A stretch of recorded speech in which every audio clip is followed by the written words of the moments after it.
With Ender, we have to strike a delicate balance. Isolate him enough that he remains creative. Otherwise, he'll adopt the system here and we'll lose him. At the same time, we need to make sure he keeps a strong ability to lead. If he earns rank, he'll lead. It isn't that simple. Mazer Rackham could handle his little fleet and win. By the time this war happens, there'll be too much, even for a genius. Too many little boats. He has to work smoothly with his subordinates. Oh, good. He has to be a genius and nice, too. Not nice. Nice will let the buggers have us all. Well, so what? So you're going to isolate him? I'll have him completely separated from the rest of the boys by the time we get to the school. Well, I have no doubt of it. I'll be waiting for you to get here. I watched the vids of what he did to the Stilson boy. This is not a sweet little kid you're bringing up here. That's where you're mistaken. He's even sweeter than he looks. But don't worry. We'll purge that in a hurry. Sometimes I think you enjoy breaking these little geniuses. There is an art to it, and I'm very, very good at it. But enjoy? Well, maybe. When they put back the pieces afterward, it makes them better. Oh, you are a monster. Thanks. Does this mean I get a raise? Yeah, just a medal. The budget isn't inexhaustible. They say that weightlessness can cause disorientation, especially in children whose sense of direction isn't yet secure. But Ender was disoriented before he left Earth's gravity, before the shuttle launch even began. There were 19 other boys in his launch. They filed out of the bus and into the elevator. They talked and joked and bragged and laughed. Ender kept his silence. He noticed how Graf and the other officers were watching them, analyzing. Everything we do means something, Ender realized. Them laughing, me not laughing. He toyed with the idea of trying to be like the other boys, but he couldn't think of any jokes, and none of theirs seemed funny. Wherever their laughter came from, Ender couldn't find such a place in himself. He was afraid, and fear made him serious. They had dressed him in a uniform, all in a single piece. It felt funny not to have a belt cinched around his waist. He felt baggy and naked, dressed like that. There were TV cameras going, perched like animals on the shoulders of crouching, prowling men. The men moved slowly, cat-like, so the camera motion would be smooth. Ender caught himself moving smoothly, too. He imagined himself being on TV in an interview, the announcer asking him, "How do you feel, Mr. Wiggin?" "Actually quite well, except hungry." "Hungry? Oh, yes, they don't let you eat for 20 hours before the launch. How interesting, I never knew that. All of us are quite hungry, actually." And all the while during the interview, Ender and the TV guy would slink along smoothly in front of the cameraman, taking long, lithe strides. The TV guy was letting him be the spokesman for all the boys, though Ender was barely competent to speak for himself. For the first time, Ender felt like laughing. He smiled. The other boys near him were laughing at the moment, too, for another reason. They think I'm smiling at their joke, thought Ender, but I'm smiling at something much funnier. "Go up the ladder one at a time," said an officer. "When you come to an aisle with empty seats, take one. There aren't any window seats." It was a joke. The other boys laughed. Ender was near the last, but not the very last. The TV cameras did not give up, though. Will Valentine see me disappear into the shuttle? He thought of waving at her, of running to the cameraman and saying, "Can I tell Valentine goodbye?" He didn't know that it would be censored out of the tape if he did, for the boys soaring out to battle school were all supposed to be heroes. They weren't supposed to miss anybody. Ender didn't know about the censorship, but he did know that running to the cameras would be wrong. He walked the short bridge to the door in the shuttle. He noticed that the wall to his right was carpeted like a floor. That was where the disorientation began. The moment he thought of the wall as a floor, he began to feel like he was walking on a wall. He got to the ladder and noticed that the vertical surface behind it was also carpeted. I am climbing up the floor, hand over hand, step by step. And then, for fun, he pretended that he was climbing down the wall. He did it almost instantly in his mind, convinced himself against the best evidence of gravity, until he reached an empty seat. He found himself gripping the seat tightly, even though gravity pulled him firmly against it. The other boys were bouncing on their seats a little, poking and pushing, shouting. Ender carefully found the straps, figured out how they fit together to hold him at crotch, waist, and shoulders.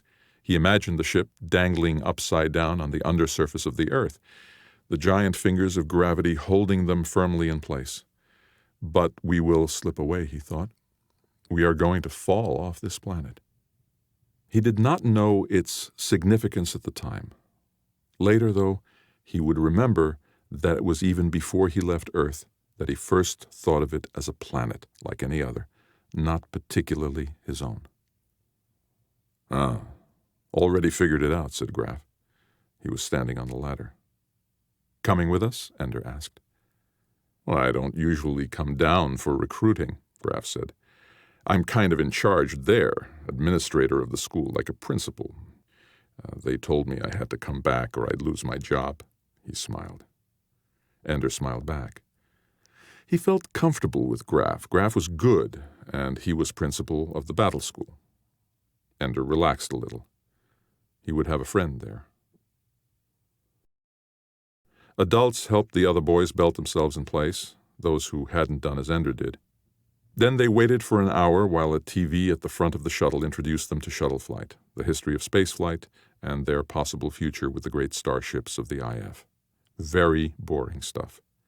Ender had seen such films before, except that he had not been belted into a seat inside the shuttle, hanging upside down from the belly of Earth. The launch wasn't bad, a little scary. Some jolting, a few moments of panic that this might be the first failed launch since the early days of the shuttle. The movies hadn't made it plain how much violence you could experience lying on your back in a soft chair. Then it was over, and he really was hanging by the straps, no gravity anywhere. But because he had already reoriented himself, he was not surprised when Graf came up the ladder backward as if he were climbing down to the front of the shuttle. Nor did it bother him when Graf hooked his feet under a rung and pushed off with his hands, so that suddenly he swung upright as if this were an ordinary airplane. The reorientations were too much for some. One boy gagged.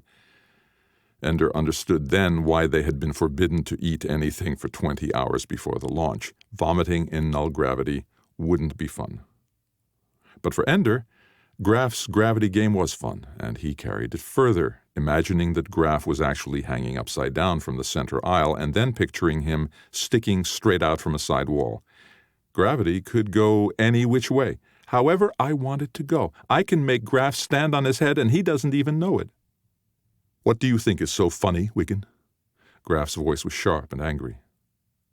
What did I do wrong, thought Ender. Did I laugh out loud? "I asked you a question, soldier," barked Graf. Oh, yes. This is the beginning of the training routine. Ender had seen some military shows on TV, and they always shouted a lot at the beginning of training before the soldiers and the officer became good friends. "Yes, sir," Ender said. "Well, answer it then." "I thought of you hanging upside down by your feet. I thought it was funny." It sounded stupid now, with Graf looking at him coldly. "To you, I suppose, it is funny. Is it funny to anybody else here?" Murmurs of no. "Well, why isn't it?" Graf looked at them all with contempt. "Scumbrains, that's what we've got in this launch. Pin-headed little morons. Only one of you had the brains to realize that in null gravity directions are whatever you conceive them to be. Do you understand that, Shafts?" The boy nodded. "No, you didn't. Of course you didn't. Not only stupid, but a liar, too. There's only one boy on this launch with any brains at all, and that's Ender Wiggin. Take a good look at him, little boys. He's going to be a commander when you're still in diapers up there, because he knows how to think in null gravity, and you just want to throw up." Well, this wasn't the way the show was supposed to go. Graf was supposed to pick on him, not set him up as the best.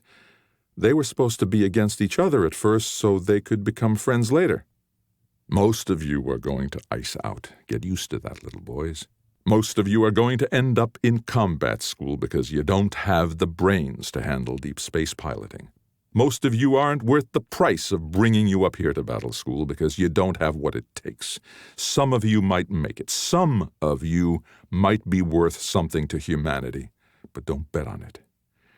I'm betting on only one." Suddenly, Graf did a backflip and caught the ladder with his hands, then swung his feet away from the ladder, doing a handstand if the floor was down, dangling by his hands if the floor was up.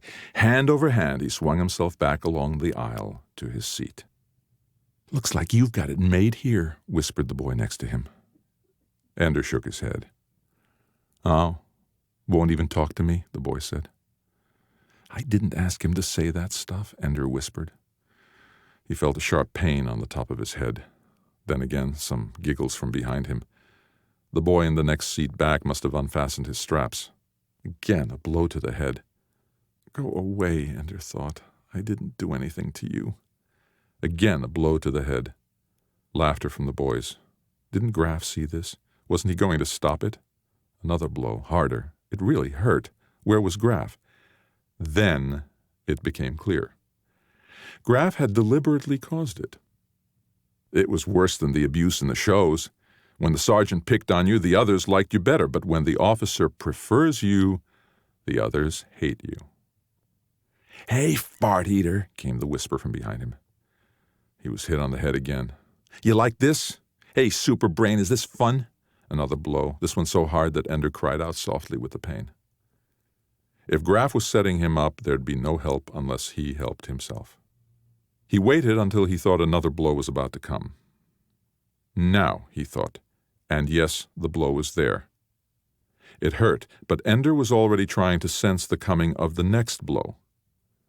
Now, and yes, right on time. "I've got you," Ender thought. Just as the next blow was coming, Ender reached up with both hands, snatched the boy by the wrist, and then pulled down on the arm hard. In gravity, the boy would have been jammed against Ender's seat back, hurting his chest. In null gravity, however, he flipped over the seat completely, up toward the ceiling. Ender wasn't expecting it. He hadn't realized how null gravity magnified the effects of even a child's movements. The boy sailed through the air, bouncing against the ceiling, then down against another boy in his seat, then out into the aisle, his arms flailing until he screamed as his body slammed into the bulkhead at the front of the compartment, his left arm twisted under him. It took only seconds. Graf was already there, snatching the boy out of the air. Deftly, he propelled him down the aisle toward the other man. "Left arm, broken, I think," he said.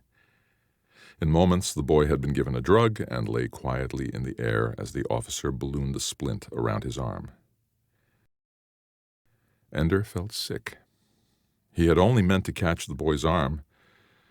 No, he had meant to hurt him, and had pulled with all his strength.